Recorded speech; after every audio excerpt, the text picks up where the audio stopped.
SVT Garage. Today we're going to do some maintenance on the Redfire.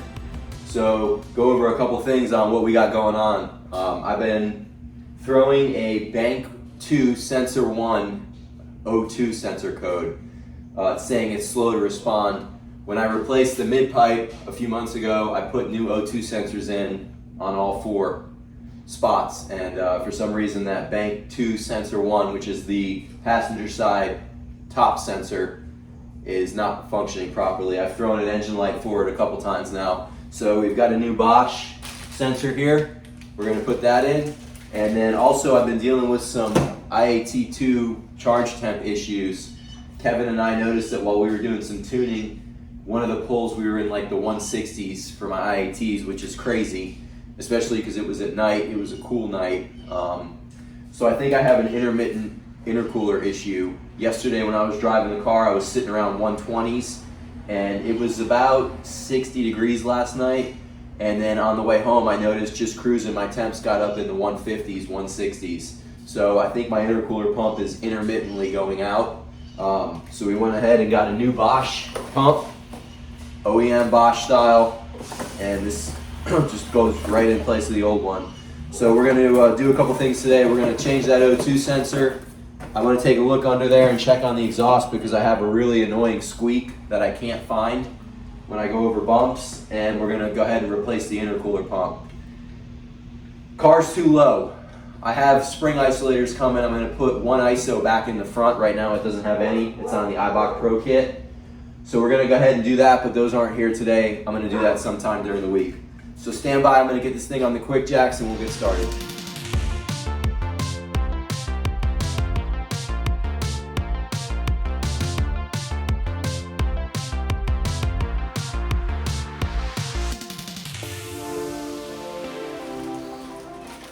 Alright, got the car up on the quick jacks. Again, these things are awesome, but I'm super tired of these. I want a lift. We need a lift. We're doing enough work multiple times a week where we need a lift. Setting these things up is not difficult. Again, they are a game changer, but we're at a point now where we're ready for something better. But anyway, so the car's up on the quick jacks. We're gonna go ahead and change the O2 sensor first. 7/8 wrench and a long flathead screwdriver to get that top clip that's all the way up on the trans tunnel for the O2 sensor. It's a pretty quick and easy job. I always recommend going with a Bosch sensor. Spend the money, don't get the cheap ones off Amazon, they don't last. Sometimes the Bosch ones don't either, but so get a Bosch sensor, and we're gonna go ahead and pull that out. So get under there and get that taken care of. So when you're under the car, Bank 2 is gonna be the passenger side. Sensor 1 is gonna be your top sensor. There's 4 O2 sensors down here, plus my wideband. So you've got a total of 5 sensors on this pipe. And I'm gonna go ahead and check everything. You can see that, try to get my angle right here. The bottom of this catalytic converter is just getting torn up from driving in my wife's neighborhood. I can't take this car in there. There's too many speed bumps and it's just getting torn up down here. But we're gonna go ahead and get that sensor out, get it unplugged, and get it changed. So stand by.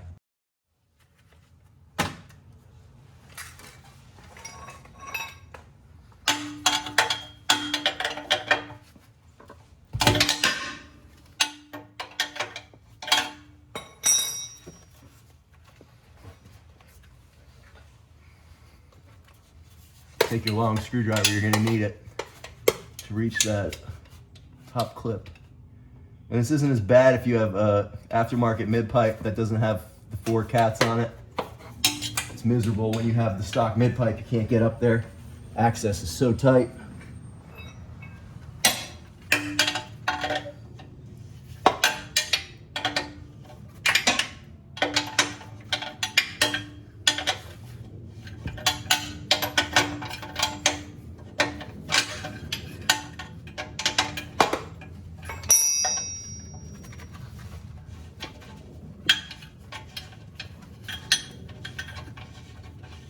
You guys can see how clean it is under this car. This thing is spotless. For the mileage, 73,000, it looks almost brand new under here. It's wild. So I got my Bosch sensor here. I don't even know if this one was a Bosch now that I'm looking at it. I think it might have been. It was packaged in a Bosch package. Y'all gotta be careful with Amazon. This definitely isn't a Bosch sensor now that I'm looking at it, which pisses me off because I paid for a Bosch sensor. Amazon's hit or miss these days. There's a lot of bullshit, excuse me, BS parts on there. So let me get this thing installed and I'll check back with you guys. All right, got that sensor installed. That's all done. We're gonna go back here and try to figure out what that squeak is, because it is super annoying when I'm driving. I go over any kind of bumps. I can't tell if it's something in the car or if it's the exhaust, but it's driving me absolutely crazy. I can't quite tell where it's coming from. It does not look like it's that. And again, we polished this. We're gonna take this exhaust off and polish this again because it does not look great. Chris and I are gonna polish it at his house. But I don't see anything that would be squeaking.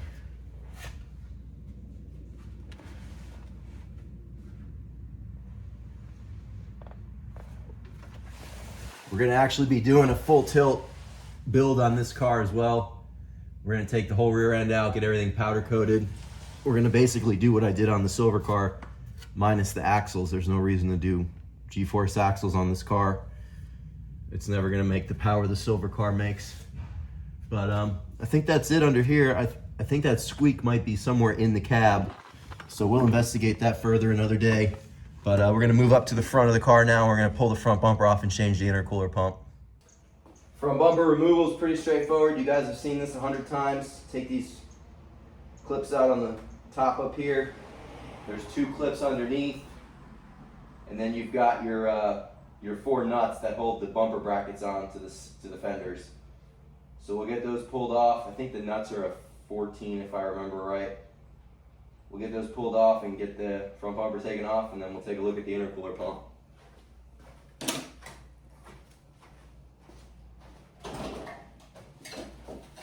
Take your time while you're doing this. You don't want to scratch the front bumper pulling these clips out. Especially in my case, I just got this thing painted by Greg, so it's still mint. Y'all know how I am with my cars and my paint. I don't like nonsense. I don't like bugs on the front bumper. Y'all, if you drive your car and it's got bugs on the front bumper, clean the bumper when you get home because the bugs will eat right through the paint. This thing was blasted with bugs when I got it.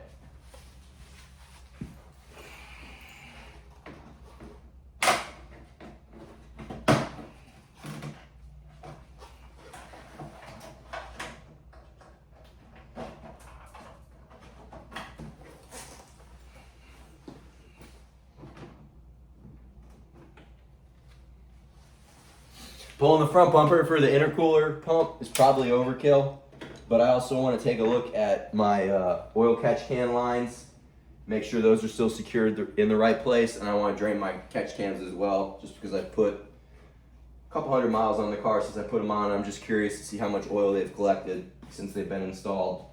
But stand by, I'm going to put this on hyperlapse while I get this bumper off, and I'll check back with you guys once I start getting into the intercooler pump.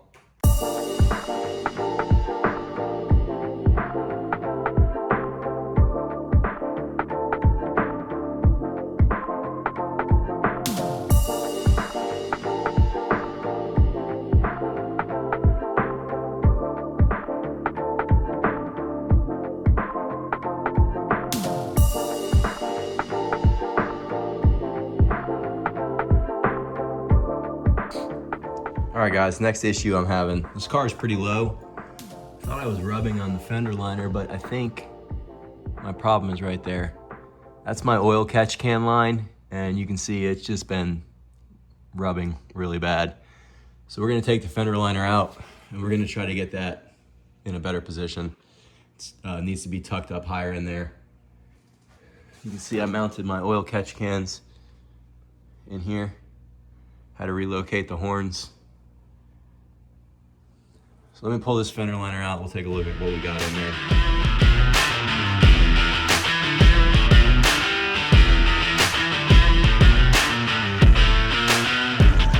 You can see where it's rubbing on the tire. I'm pretty tired of this. I've been dealing with this for a little bit now and I'm absolutely over it. So we're gonna cut all these freaking zip ties off and we're gonna move that catch can line way up in the fender because I am tired of hearing this thing rub every time I go over a bump. You can see my oil catch cans there. We're gonna check those and see how much oil's in there. We'll get that zip tied up. Unfortunately, I now have a hole in my fender liner, but it is what it is at this point. So stand by, we'll see how we can get this mitigated.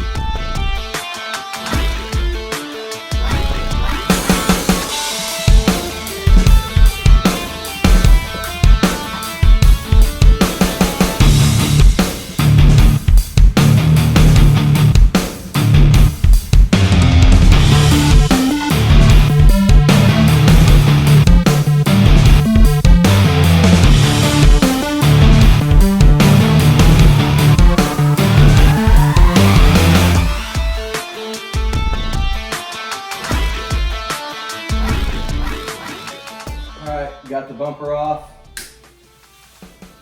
Got these zip ties that I put on here. We're gonna try to do this without losing a whole lot of coolant. So what I'm gonna do, I'm gonna put a hose clamp, or a set of vice grips rather, on this line coming off the reservoir. I'm gonna put one on this line as well. And that should allow us to lose a minimum amount of coolant out of this intercooler pump.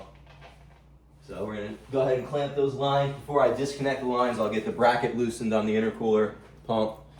This way it's just a quick changeover. Get this thing vice gripped up. Brand new coolant. If it wasn't brand new coolant, I would just let it drain out and refill it with new, but it doesn't have many miles on it at all.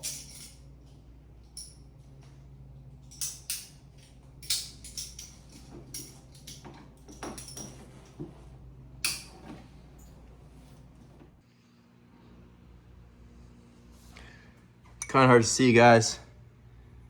Mostly water in the catch can, which I'm surprised because this car is on 93. I know with ethanol it pulls air, or it pulls moisture out of the air. I'm surprised to see this much water. I know on the silver car it is full of water when I dump it, like a milky residue from the oil mixture. But these are the on 3 catch cans. It's a nice looking piece. The bracket's really nice. I would not recommend them. By the time they don't include any fittings, filters, nothing. It's just the cans and the bracket. By the time you do that, you could have done the Motion Racework setup, which is, in my opinion, a superior setup. So in the future, if you're gonna be doing catch cans, I wouldn't go with on 3. It ends up being more money than the Motion Racework setup, which is a nicer piece, I think. But you can see where I got them mounted. I had to relocate the horns. We rerouted that wire up over the bulkhead. I'm sorry, rerouted that line up over the bulkhead fitting. I'm gonna zip tie it. I gotta zip tie the washer pump and the reservoir hose because that's been deleted. And then we're gonna put this back together. Unfortunately, I have a hole in my fender, my fender liner now. There's not much I can do about that. I'm not replacing it. These are extremely expensive if you can find one that's not beat to hell. Might get a piece of plastic and try to plastic weld it in place, like something like a similar material to this. But for now, we're gonna have a hole there, unfortunately. But that was that rubbing sound and that burning smell I would get when I turned. It was the tire rubbing on that fender liner because of that catch can hose pushing down on it in that spot. I looked on the passenger side and there's no rubbing anywhere, so I might not raise the car. I might just leave it as is, knowing that this was probably my issue. But I'm gonna go ahead and get this button back up, get this fender liner back in, get the bumper back on, and we should be good to go for today on the Redfire. So you guys can hang out while I get this thing back together.